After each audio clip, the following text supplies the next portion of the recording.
Who's mean to me? All those people yelling and screaming. So what did he do?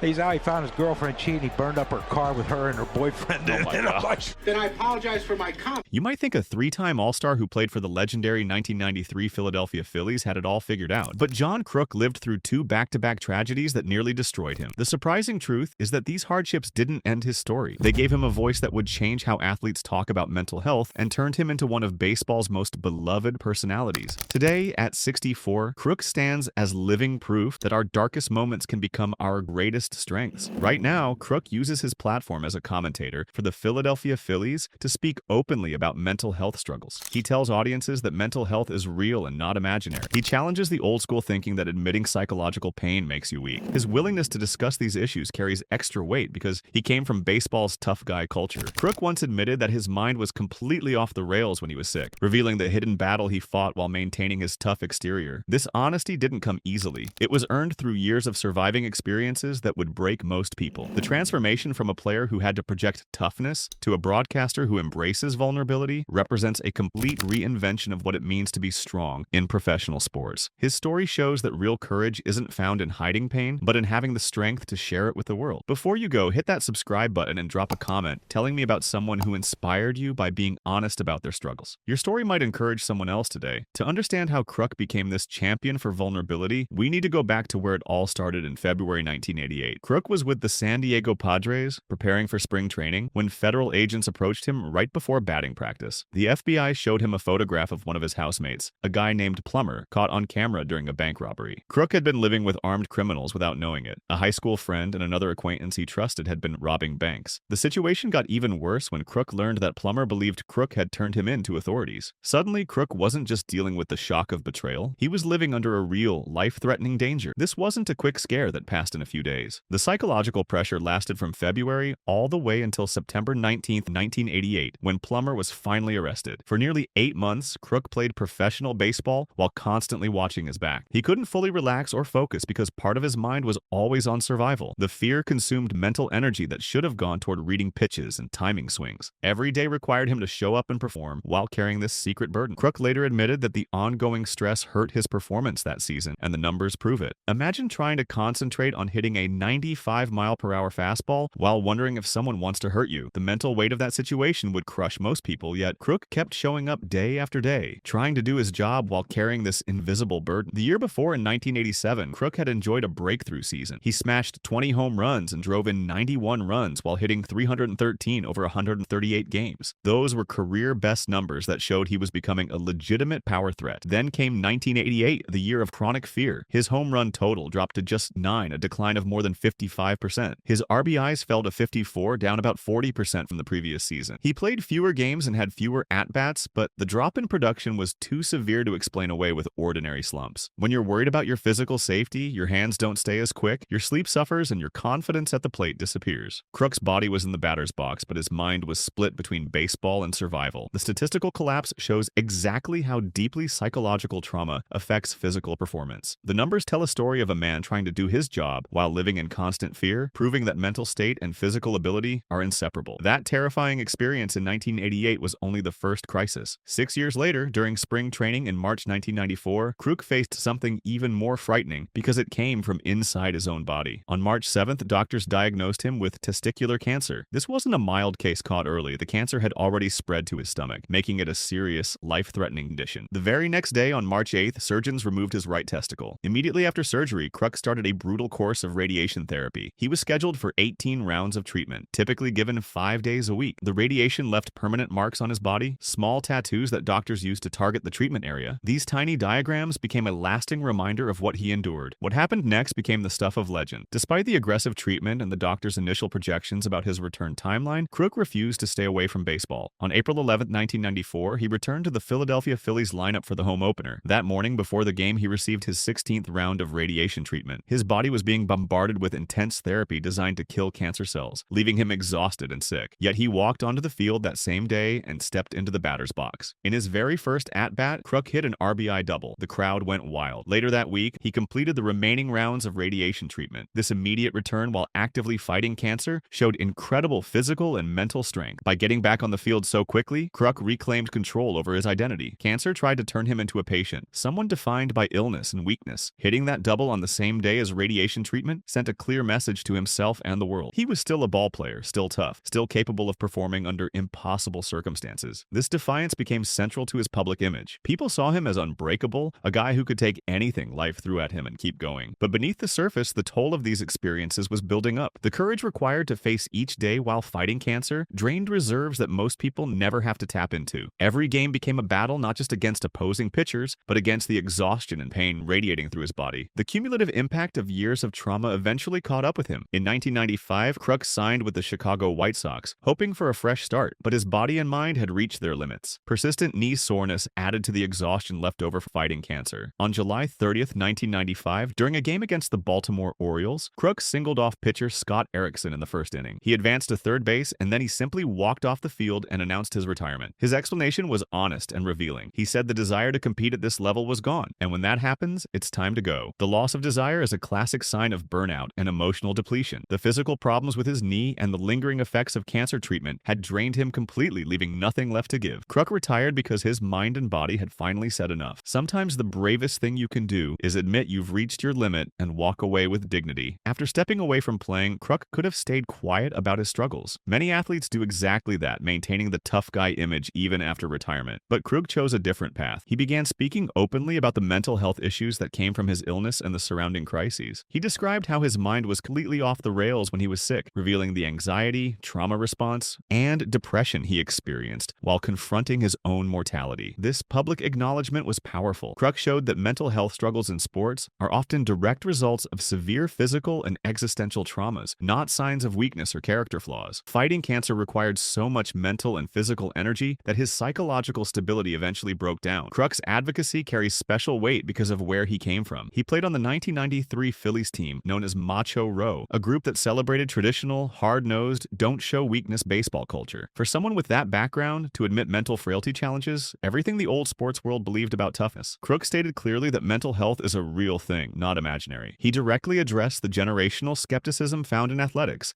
emphasizing that even old people who think you're weak-minded need to understand this is real. When a figure with Kruk's rugged, blue-collar reputation admits to psychological struggle, it validates the experiences of countless others who feel they must hide their pain. True strength isn't about suppressing emotions. It's about having the courage to admit when you are overwhelmed. Kruk has used his status as a cancer survivor to promote broader health advocacy. He appeared on the American Cancer Society's podcast series, where he discussed the importance of regular checkups, self-advocacy, and recognizing that physical and emotional recovery are inseparable. By sharing the emotional and physical details of his diagnosis and treatment alongside other high-profile individuals, Kruk reinforced the idea that honesty born from trauma can create positive change. The candor he shows today in the broadcast booth grows directly from the deep honesty required to discuss survivorship and mental illness publicly. His journey from patient to advocate demonstrates how personal pain can fuel purpose. He understands that sharing his story gives others permission to acknowledge their own battles. Following retirement, Kruk moved into a successful broadcasting career. He worked as a baseball analyst for ESPN and currently serves as a popular color commentator for Philadelphia Phillies games on NBC Sports Philadelphia. His commentary style, often called the Kruk effect, is known for being unfiltered, irreverent, and full of unexpected personal stories. He injects chaotic honesty into sports media, which often feels overly polished and sanitized. Kruk's approach stands out because he doesn't follow the usual scripts. He says what's on his mind, even if it's dark, strange, or totally off topic. This authenticity has made him one of the most entertaining voices in baseball broadcasting. The traumatic events Kruk endured seem to have given him a unique freedom to speak without filters. Having faced death, violence, and psychological collapse, the usual concerns about professional image and decorum don't matter much anymore. This existential freedom translates into spontaneous, unfiltered commentary that audiences love. His stories are often dark and humorous, pushing boundaries in ways other commentators wouldn't dare. While broadcasting a game in San Diego, for example, Kruk spontaneously told a story about a former pitcher he played winter ball with who ended up in prison for burning a car with his cheating girlfriend and her boyfriend inside. These stories aren't planned. Kruk's broadcast partner, Tom McCarthy, has no idea what's coming. Stuff just pops into Kruk's head during slow moments in the game, and it comes right out of his mouth. This stream of consciousness consciousness approach suggests that sharing these extreme, dark memories helps Kruk process and integrate challenging events into his daily life. Public, unfiltered expression becomes a form of therapy. Kruk's authentic perspective has gained significant cultural attention. His outrageous commentary often goes viral and gets featured in mainstream media, proving his impact reaches far beyond traditional baseball audiences. He jokes about himself constantly, like when he called himself a fitness expert after being released by ESPN. He openly acknowledges his habit of cursing. This anti-hero authenticity, forged through suffering, has become a powerful and lasting brand. Kruk proved that radical honesty about personal struggles and life's chaos resonates more deeply with audiences than maintaining a fake image of perfection. He turned his vulnerabilities into a distinctive voice, offering people a refreshing dose of reality in the often predictable world of sports media. Fans appreciate that he treats them like friends rather than distant observers, sharing the messy, uncomfortable truths that most broadcasters carefully avoid. His willingness to be imperfect and real makes him relatable in ways that polished, corporate-approved commentary never could. In a media landscape full of people trying to say the right thing, Kruk simply says what he thinks, and that honesty has become his greatest professional asset. John Kruk's journey shows exactly how trauma can fundamentally reshape a career and an identity. His decline in performance during 1988 provides clear statistical proof that chronic fear destroys athletic execution. His dramatic cancer battle in 1994, marked by his immediate return followed by eventual burnout, demonstrates the extraordinary mental and physical cost of defying mortality while meeting professional expectations. But Kruk's story doesn't end with tragedy. It transforms into something more valuable. The lessons he learned from surviving became tools he used to build a completely different kind of success, one based not on athletic performance, but on human connection and authenticity. He discovered that the scars we carry can become sources of strength rather than shame. His vulnerabilities became his greatest assets. The fear he felt living with criminals, the physical betrayal of cancer, and his willingness to admit mental struggles all combined to create something powerful. In his second career as a broadcaster, Kruk achieved profound success by using a freedom of expression that came directly from surviving those tragedies. At 64, he continues using his prominent platform to validate suffering and normalize conversations about mental health. His popularity doesn't come from athletic perfection or championship ring. It comes from deeply human, documented suffering and the radical honesty he brought to sharing those experiences. Kruk stands as one of the most important figures in sports history, not because of what he achieved on the field, but because of what he overcame off it and how he chose to talk about it. His life proves that acknowledging weakness, embracing vulnerability, and speaking truth can be more powerful than any home run or batting title. The man who once lived in fear and fought cancer became a voice for everyone struggling in silence, showing that survival and honesty create a legacy that lasts forever. His story reminds us that the battles we face don't have to define us negatively. They can become the foundation for helping others navigate their own darkness. Every scar tells a story, and Kruk decided his scars would tell stories that heal rather than hide. In doing so, he created something far more meaningful than a Hall of Fame career. He built a bridge between struggle and hope, showing millions of people that it's okay to not be okay, and that sharing our pain doesn't make us weak, but makes us human. If you found John Kruk's story inspiring, make sure to leave a comment below, sharing what resonated most with you. And don't forget to subscribe for more stories about the real people behind the legend.